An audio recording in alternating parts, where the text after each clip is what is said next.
ಹರೇ ಕೃಷ್ಣ. ಭಗವದ್ಗೀತಾ ಅಧ್ಯಾಯ 1. ಅರ್ಜುನ ವಿಷಾದ ಯೋಗ. ಕುರುಕ್ಷೇತ್ರದ ರಣರಂಗದಲ್ಲಿ ಸೇನಾವಲೋಕನ. ಶ್ಲೋಕ.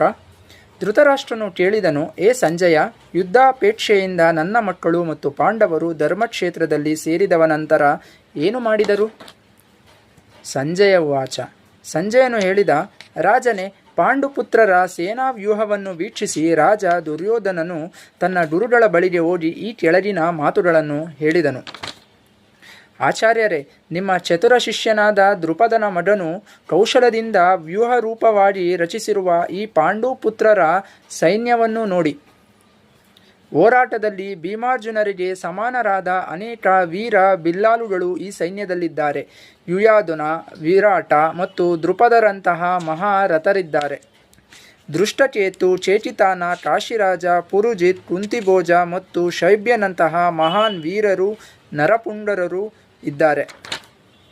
ಬಲಶಾಲಿ ಯುಧಾಮನ್ಯು, ಬಹುಶಕ್ತಿವಂತನಾದ ಉತ್ತಮೌಜ, ಸುಭದ್ರೆಯ ಮಗ ದ್ರೌಪದಿಯ ಪುತ್ರರು ಇವರೆಲ್ಲ ಇದ್ದಾರೆ. ಇವರೆಲ್ಲ ಮಹಾರಥರು. ಬ್ರಾಹ್ಮಣೋತ್ತರರೇ, ನಿಮಗೆ ತಿಳಿಸಲೆಂದು ನನ್ನ ಸೈನ್ಯವನ್ನು ನಡೆಸಬಲ್ಲ ವಿಶೇಷ ಅರ್ಹತೆ ಇರುವ ನಾಯಕರ ವಿಷಯವನ್ನು ಹೇಳಬಯಸುತ್ತೇನೆ. ಇಲ್ಲಿರುವವರು ತಾವು ಭೀಷ್ಮರು, ಕರ್ಣ, ಕೃಪ, ಅಶ್ವತ್ಥಾಮ, ವಿಕರ್ಣ, ಸೋಮದತ್ತನ ಮಗನಾದ ಭೂರಿಶ್ರವ ಇವರೆಲ್ಲ ಯಾವಾಗಲೂ ಯುದ್ಧದಲ್ಲಿ ವಿಜಯಿಗಳಾಗುವವರು. ನನಗಾಗಿ ಪ್ರಾಣವನ್ನೇ ಕೊಡಲು ಸಿದ್ಧರಾಗಿರುವ ಇನ್ನೂ ಅನೇಕ ಮಂದಿ ವೀರರಿದ್ದಾರೆ.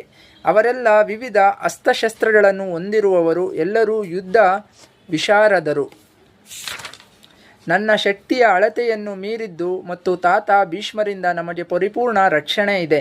ಭೀಮನು ಎಚ್ಚರದಿಂದ ರಕ್ಷಿಸುತ್ತಿರುವ ಪಾಂಡವರ ಶಕ್ತಿಯಾದರೂ ಮಿತವಾದದ್ದು.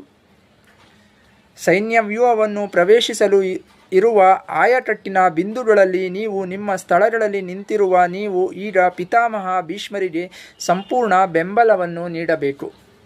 ಕುರುಕುಲ ಪಿತಾಮಹರು ಯೋಧರ ತಾತ ಪ್ರತಾಪಶಾಲಿಗಳಾದ ಭೀಷ್ಮರು ಉಚ್ಚಸ್ವರದಿಂದ ಸಿಂಹಗರ್ಜನೆಯಿಂದ ಶಂಖವನ್ನು ಊದಿದರು. ಇದರಿಂದ ದುರ್ಯೋಧನನಿಗೆ ಹರ್ಷವಾಯಿತು. ಅನಂತರ ಶಂಖಗಳು, ಬೇರಿಗಳು, ಕಹಳೆ, ತುತ್ತೂರಿ, ಕೊಂಬುಗಳು ಮೊದಲಾದ ವಾದ್ಯಗಳು ಇದ್ದಕ್ಕಿದ್ದಂತೆ ಒಟ್ಟಿಗೆ ಮೊಳಗಿದವು. ಆ ಶಬ್ದವು ಭೀಷಣವಾಗಿತ್ತು. ಎದುರು ಪಕ್ಷದಲ್ಲಿ ಬಿಳಿಯ ಕುದುರೆಗಳನ್ನು ಕಟ್ಟಿದ ಮಹಾರಥದಲ್ಲಿ ಉಪಸ್ಥಿತರಾಗಿದ್ದ ಶ್ರೀಕೃಷ್ಣನು, ಅರ್ಜುನನು ತಮ್ಮ ಅಲೌಕಿಕವಾದ ಶಂಖಗಳನ್ನು ಊದಿದರು.